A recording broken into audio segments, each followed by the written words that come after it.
Hey there. If you're feeling that all too familiar, hey there. If you're feeling that all too familiar, that kind of heavy weight of the season just dragging you down, you're not alone. We're diving into overcoming the winter blues today. It's a guide that promises practical advice and a little bit of uplifting inspiration. And honestly, we're going for the good things you can actually do to feel better, like right now. Just waiting till spring finally decides to show up. It really is amazing how much the seasons can, it's not just about the cold. There's a real psychological thing happening too. Absolutely. And this guy jumps right in tack biggest winter blues symptoms. That lack of energy, the feeling of just one under the covers all day. You know what I'm talking about? Right? Well, the guy has a surprising solution, and it all starts with your bed. It sounds so simple, I know, but the guide suggests your bed every morning as like the first step to feel. And before you roll your eyes and tune me out, you're not about being a neat freak. Okay? It's about that tiny sense of accomplishment to kind of kickstart your day. Okay, I can see that. It's like I actually did something productive already, even if it's just smoothing out the sheets and making it look nice. Does the guide go deeper into that? Like, what's the science behind why that matters? It does. It absolutely does. It turns out achievements trigger like a positive feedback loop in your brain. There's a release of dopamine, which is that feel. So you're not just making your bed, you're priming your brain for more success throughout. So it's like tricking your brain into feeling motivated. But what about those days when even making the bed feels impossible? The guide doesn't expect us to be perfect every. Not at all. No, it really emphasizes consistency over perfection. It's about building the habit, not beating yourself up if you miss a day. Think of it as a challenge. One small every single morning this week. It could be making your bed, maybe stretch, or even just drinking a full glass of water before you go for that coffee. I am definitely up for that challenge. I've been meaning to try that whole lemon water in the morning thing anyway. But speaking of feeling stuck, you know what else the winter trues steal? Our creativity. It's like that spark just fizzles out. Does the It does, and it offers a very interesting approach. It's suddenly becoming like a master painter or anything. It's about tapping into that playful energy, experimenting, even if you think you're bad at art. wait? So just the act of doing matters, not necessarily the outcome. Exactly. When we get lost in a creative activity, our brains enter what's called a flow state. It's that feeling where you totally lose track of time because you're so absorbed in what you're doing. Oh, I love that feeling. It's like when I get lost in and the whole rest of the world just fades away. The guide recommends specific. It does. It actually suggests dedicating just a day to something creative. Maybe it's doodling, trying a new recipe, anything that sparks your interest. The key is to approach it with a sense of curiosity, playfulness. No pressure to create a masterpiece. Okay, now you've got me thinking. I used to love playing around with watercolors. Maybe I'll dig out my old set. What about you? Any creative talents you've been neglecting? Hmm. I've always been just assumed I'd be terrible at it. Maybe this is the nudge I need to finally give it a try. I love that. We're both taking on new creative challenges. So we've tackled the energy slump. But what about the mental side of things? That's where the winter blues really hit me hard. Those negative thoughts that just spiral out of control. That's such a common struggle, and this guide offers an interesting perspective on dealing with those negative thoughts. It suggests we actually have way more control than we realize. It's about learning to Reframing, like literally changing the way we think about things. Exactly. The guide uses a great example. Let down, and you think, I'll never feel better. That's a pretty bleak statement, right? Yeah, not exactly uplifting. But what if you rephrased it just a little hard right now, but it won't last forever? You're still acknowledging the difficulty, but you're offering yourself a sense of hope. That's a subtle shift, but I can see how it could make a big difference.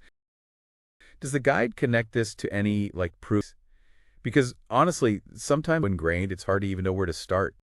It does. It actually introduces the concept of behavioral therapy, CBT for short. It's a type of therapy that helps you identify those unhelpful thinking patterns. Okay, so CBT is like a toolkit for reframing those negative thoughts. I'm starting to see how all these pieces fit together.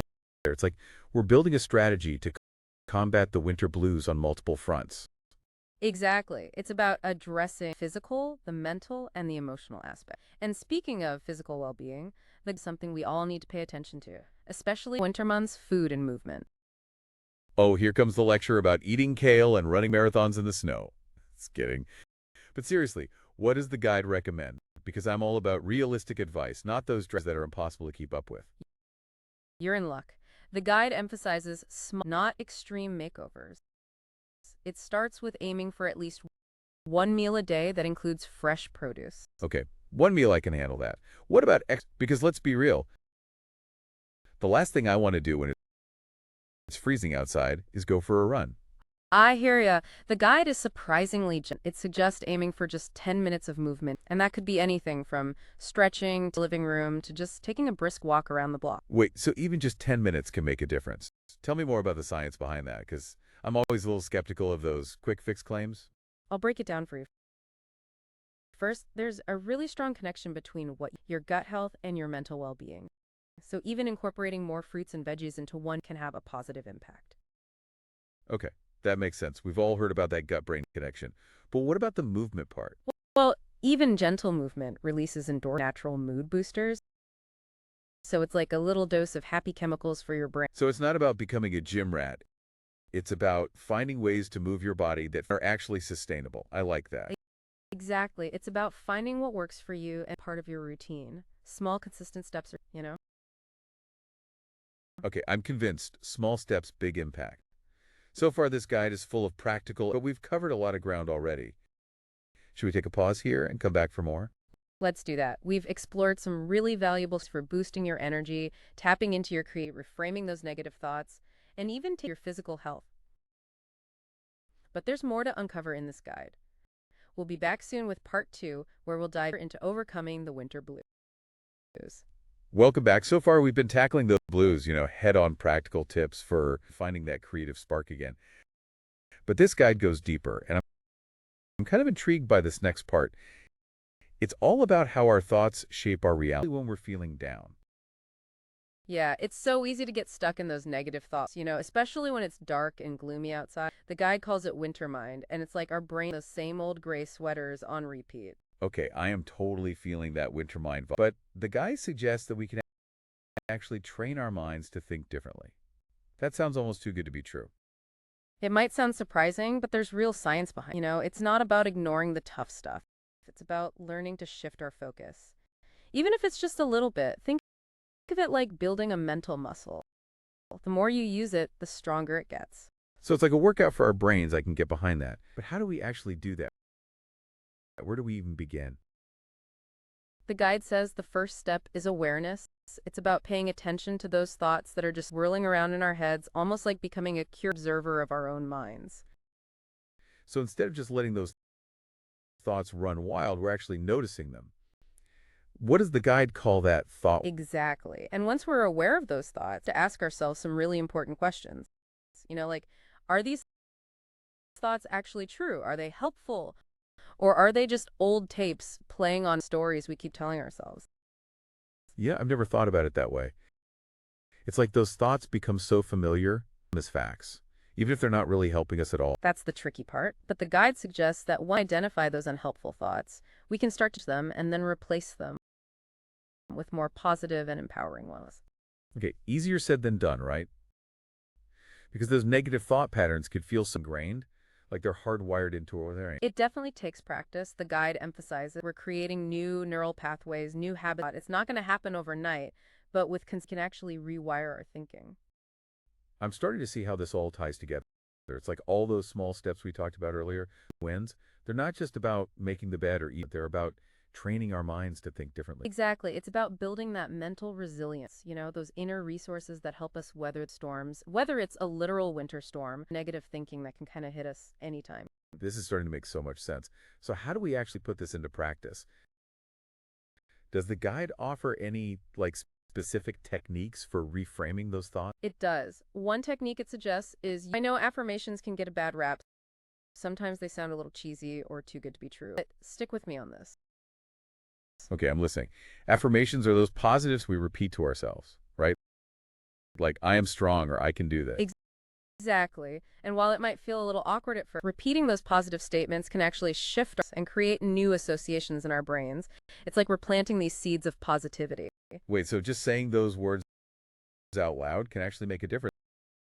there's science behind this, because I'm always skeptical of anything that sounds too simplistic. There is. Research shows that affirmations stress boost self-confidence and even increase feelings of well-being. It's not magic. It's about focus on the positive, even when it feels. Okay, I'm willing to give it a try. What kind of affirmations would be helpful for dealing with those winter blues specifically? Well, it depends on what you're struggling with, you know? If you're feeling low on energy, you could try, I have the energy I need to get through this day. If you're feeling overwhelmed, maybe it's, I'm handling whatever comes my way. Those are good. I can see how just hearing those just in my own head could shift my perspective. Does the guide mention any other techniques? Because I'm starting to feel like we're building a whole of mental tools here. It does. Another powerful practice it recommends is gratitude journaling. It's about intentionally focusing on what we're, even in the midst of challenges. Oh, I've heard of gratitude journaling. It's about writing down things we're grateful for. Right, exactly. And while it might seem simple, acknowledging those good things, even the small, have a really profound impact on our mood and well. It's like shifting our attention from what's missing to what we already have. I like that. It's about appreciating the good and on the bad. But does it really make a difference? Or is it just like a feel-good exercise? It's much more than just a feel-good exercise. Studies have shown that gratitude can actually increase happiness, improve sleep, boost our and strengthen our relationships. Wow, I had no idea it was that powerful. So it's not just about feeling better in the moment, creating lasting positive changes. I'm sold. Does the guide offer any specific? It suggests taking just a few minutes each day, 3 to 5 things you're grateful for. It could be something as simple as a warm cup of coffee, sunny day, or a kind word from. I think I'll try that tonight. It's like a little ritual. To end the day on a positive note, this is all starting to feel very empowering. It's like, instead of being victims of the winter blues, taking back control. That's exactly the point. This guide is all about we have way more power than we think to shape experience, even during the challenging times. I'm loving this shift in perspective.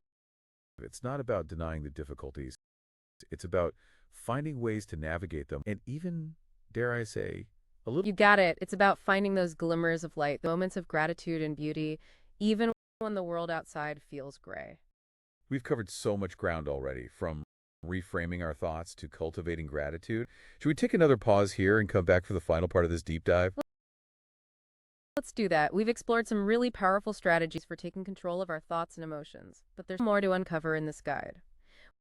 We'll be back soon with part 3, where we'll explore more ways to overcome those winter blues, season with a renewed sense of hope and well-being. Welcome back to our final deep dive into Over the Winter Blues. It's been quite a journey, hasn't it? We've explored so many practical strategies, boosting our energy, sparking that creativity, reframing those, pesky negative thoughts. We really have been building a toolkit for navigating those darker days. And what strikes me is how this guide about fixing what's wrong. It's also about finding those moments of peace even when things are tough. I love that. And speaking of finding peace, the guide focuses on something I've always struggled with. I know is so important: mindfulness. Mindfulness. It's a word that gets thrown around a lot these days. But what does it actually mean? And how can it help, especially when it feels like everything is Right. Because honestly, when I think of myself sitting cross-legged on a mountaintop, definitely not happening in the middle of winter. I hear you. That's a common misconception. The guide actually presents mindfulness weave into our everyday lives, even if it's just at a time. So it's not about escaping reality, it's about in reality. But how do we actually do that? Because let's be real, our minds are constantly, especially with, all the added. It's true, our minds are like these little squirrels, always scampering around, gathering worries and to-do lists. But mindfulness, it's about gently guiding the present moment, noticing what's happening within us without judgment. Okay, I'm starting to get it. It's like hitting the pause button on that mental chatter, being for a few moments. But does the guide give mindfulness? Because I'm all about those actionables. It does, and they're surprisingly simple. One, just use your senses. It's like, instead of rushing through your morning coffee, savor the aroma, the warmth of the mug, and your taste of each sip. So it's about slowing down and really paying attention to the experience. I can see how that could make even a simple routine feel more mindful. Exactly. Another technique that guide highlights is mindful walking. It's about noticing the sensation of your feet, the ground, feeling the air on your skin and sounds around you. It's like turning an ordinary walk into a mini. I love that because, let's be honest, outside for a walk feels like a chore in the wear. But if we can turn it into a mindful experience, it's like a two-for-one deal. We get exercise and a mental reset. That's the beauty of mindfulness. It's not adding more to our to-do list. It's about finding those pockets of our existing routines. I'm starting to understand why mindfulness is such a powerful tool, especially for those of us who really struggle with the winter blues. It's like we're creating these little moments of sanctuary throughout the day, even if it's just for, at a time. Does the guide address the science behind this? Because I'm always curious about why these things work. It does. It turns out that practicing mindfulness changes our brains. It strengthens areas associated with focus, regulation, and even compassion. So it's not just some woo-woo concept. There's actually evidence that it works. I'm sold. But let's be real. Mindfulness is a suddenly become Zen masters overnight. Exactly. The guide emphasizes that it's a journey, not a destination. There will be times when our minds wander, and that's perfectly normal. The key is to just gently redirect our attention to the present moment without judgment. It's like learning any new skill. It takes practice and patience. But the more we practice, the easier it becomes to have a sense of calm and clarity. And you know what I find so encouraging about this guide? It doesn't present mindfulness as a way to support ourselves during those challenging times. I love that. It's not about achieving some perfect. It's about showing up for ourselves, even when our minds are racing, even when it feels like winter will never end. And as we wrap up this deep dive into the winter blues, I think that's the most important message to take away. It's about being kind to ourselves, giving ourselves permission to feel what we feel, and finding those moments of joy, no matter the season. That's a beautiful way to end this exploration. We've covered so much ground, from practical insights into the power of our minds and the importance of self-compassion. We've learned that overcoming the winter blues isn't about waiting for spring. It's about taking action, cultivating glimmers of light within ourselves and the world around us. So as we say goodbye for now, we're not alone in this journey. We all face challenges, and wisdom to navigate them. Keep exploring those strategies we've discussed with what works for you. And most importantly, be kind to yourself. Thank you for joining us on this deep dive. We hope it insightful and empowering. We'll be back soon with another deep, sure to inspire and inform. Until then, stay curious, positive vibes flowing.